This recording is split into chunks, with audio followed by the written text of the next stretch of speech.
Mick Berger was born on July 13, 1943, growing up on the farm and developing a strong work ethic. His first business experience was a milk cow that Mick's dad gave him to raise. His first profits, the money from selling milk. This was the spark that launched his entrepreneurial spirit. After high school, he went on to attend the first ever electronics program at Boise State Junior College, and then on to BYU for engineering. After 1.5 years at BYU and a summer building trails in the Bridger-Teton Wilderness, he was drafted into the Army and found himself on a troop carrier headed to Vietnam. He served as a field communications electronics equipment mechanic. Upon his return, he immediately went to work for Idaho Communications, a Motorola service shop, and married his wife Jill on March 15, 1968. At Idaho Communications, he was assigned to service the Mountain Home Air Force Base after receiving 1 day of training from his predecessor. The shop was struggling to take care of the base and decided they no longer wanted the contract. Motorola approached Mick on the recommendation of the Communications Squadron, asking him to consider bidding on the project himself. And I was making $4 an hour, worked in a TV shop at night to make ends meet. My wife had to quit her job to raise babies, and it didn't take long to make the decision. And the next day I had a contract with the Air Force Base. So I borrowed $300 from my father, and I paid him back the next month. With an old automotive tester and no parts inventory, Intermountain Communications was born the next day. The business grew as Mick began to serve the local sheriff, farmers, and ranchers in the area. In the first decade, Intermountain expanded from a one-man show by adding several full-time employees. By the 80s, Mick had built a solid business with a great reputation as a Motorola service shop. The farmers, ranchers, and airbase are legacy customers to this day. Intermountain Communications' largest struggle was keeping up with demand.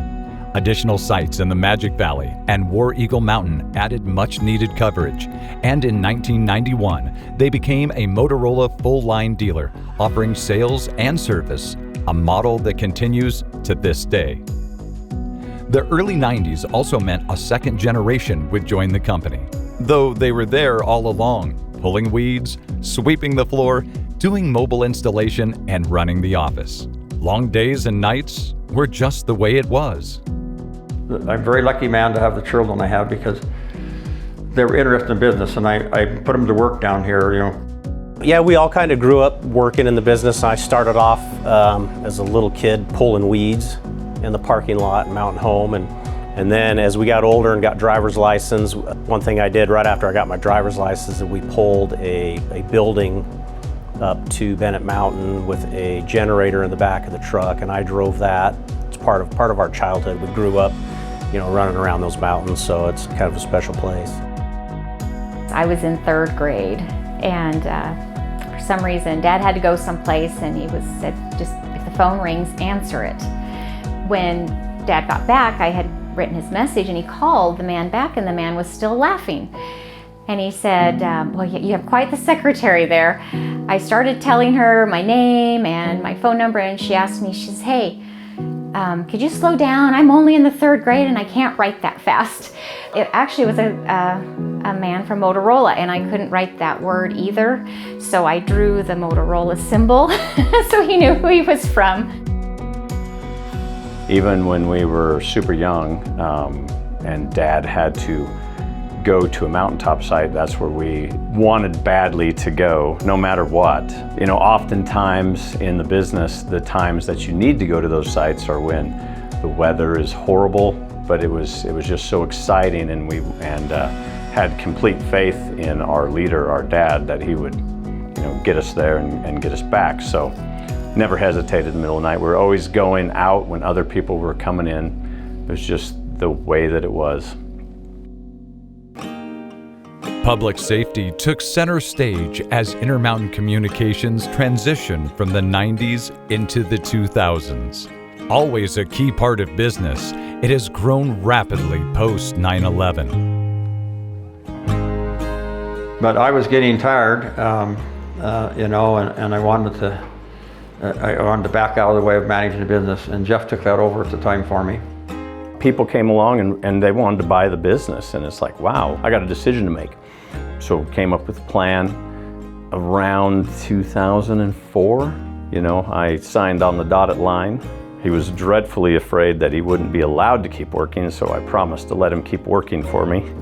And to this day, I told him, you can work here as long as you want.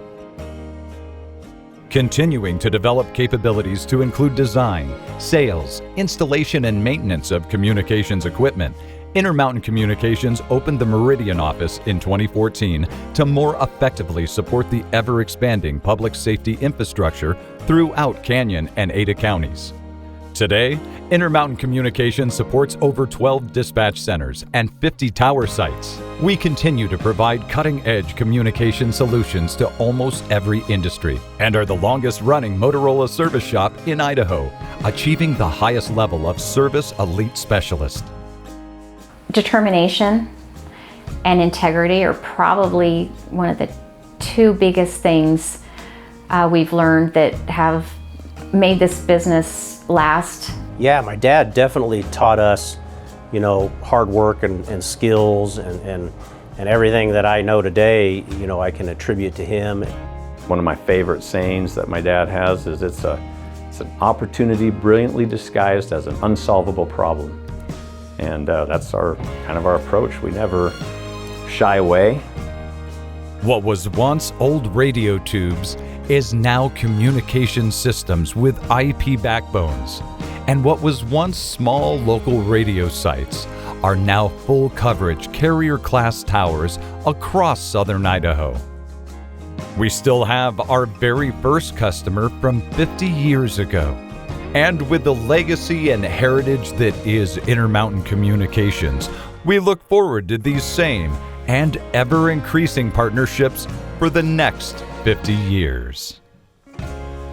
Key relationships have been the thing that have made the business go. From having a good relationship with my father, having a good relationship with my family, having a good relationship with the employees that we have, and the customers that we have, and the vendors that we have.